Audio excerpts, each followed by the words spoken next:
everyone. Welcome to our intergenerational interview podcast. I'm Yifan. I'm Holly. I'm Roshana. And I'm Jiao. For this project, each of us interviewed someone from a different generation, such as a grandma, a daughter, a neighbor, and a co-worker, to learn about their experience about play. We are excited to share some of the insights we gathered from this conversation. So, who wants to go first? I would like to start with short digression.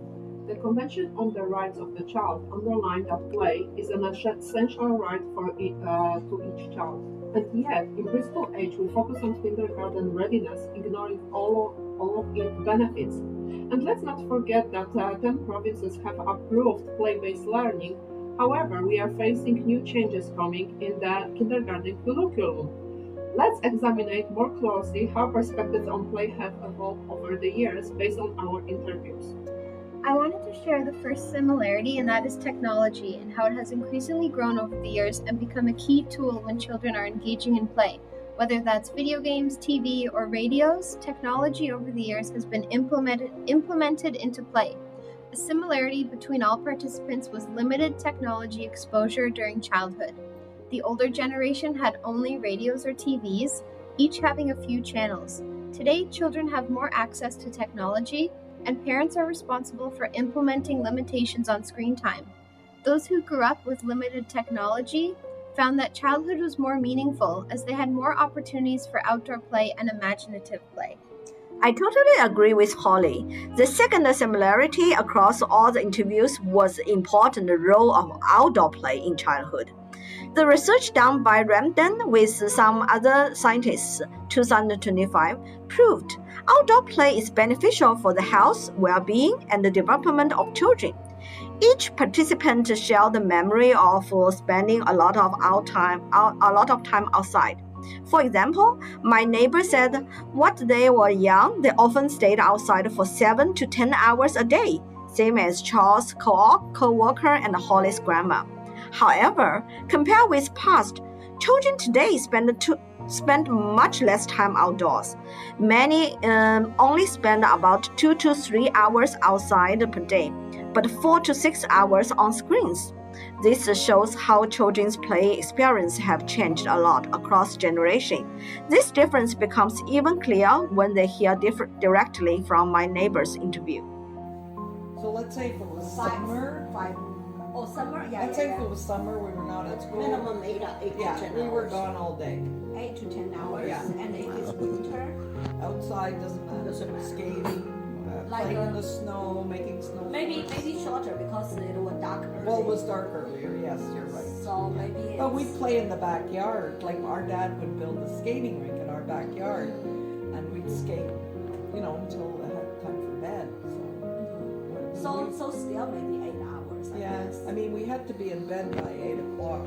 A third similarity is that play in the past involved very minimal outdoor supervision and safety concerns. Parents were more open to risky play because it was a part of growing up. The children were responsible for making their own decisions. Okay. No adults. Okay. We like to ride our bikes. Yes, sorry, I forgot that. Diane's reminding me when we ride our bikes. Well, it depends what age. And then we'd roller skate. Our house was on a hill, and the roller skates were like, 4 wheels with a key that used to tighten on your shoe. And we would go at The top top to and the down. roller skate all the way down. But do you have the helmet? No helmet, nothing. No, so the parents There was no helmets in those days. Yeah, And no seat belts in cars either. Okay. What else did we do? And but once maybe it's injured, what's your parents say? Like If we got hurt, we'd go home and they'd fix us. Okay, but they still let you. But if we did, then they'd say, I told you not to do. A fourth and final similarity is the play material available at that time. Our interviewers underlined that they played. Children use toys and they create or build from natural materials, things found in the environment like sticks, stones, where now the internet and stores are overflowing with toys.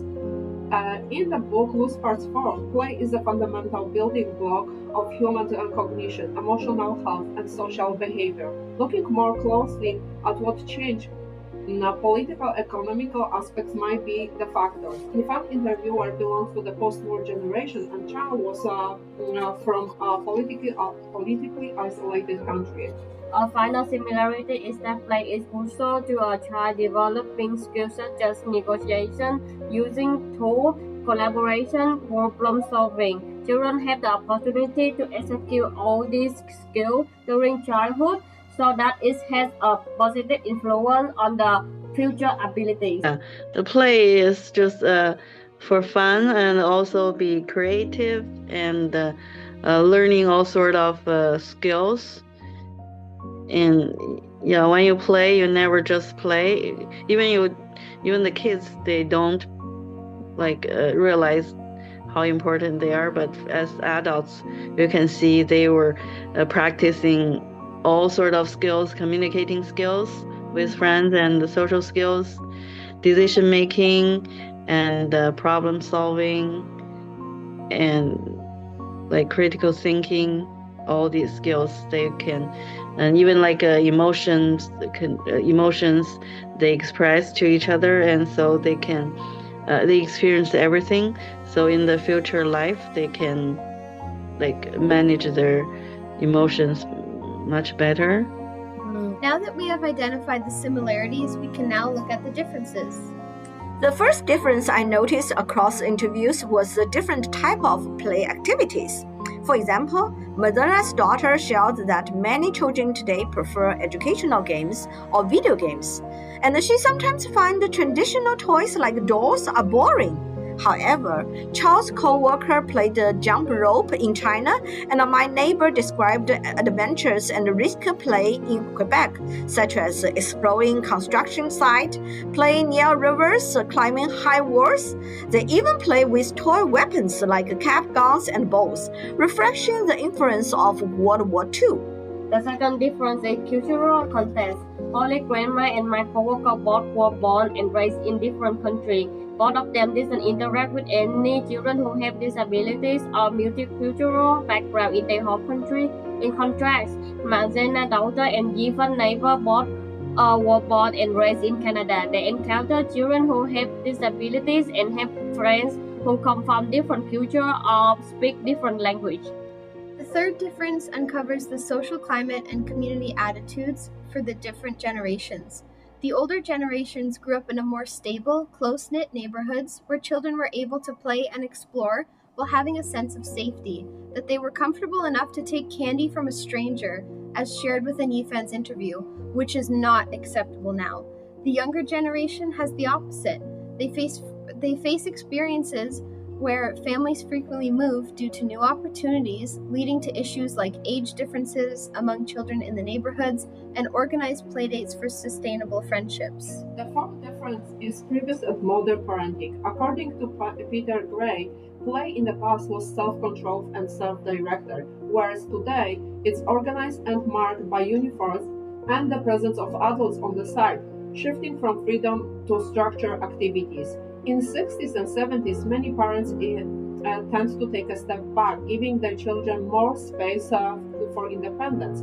Today, however, we often refer to parenting styles such as helicopter parenting or lawnmower parenting, in which parents try to remove every obstacle from their children's lives and add extracurricular activities with many structures and rules to follow. In addition, access to technology and global information leads parents to the belief that the world is more dangerous and unsafe than it was in the past.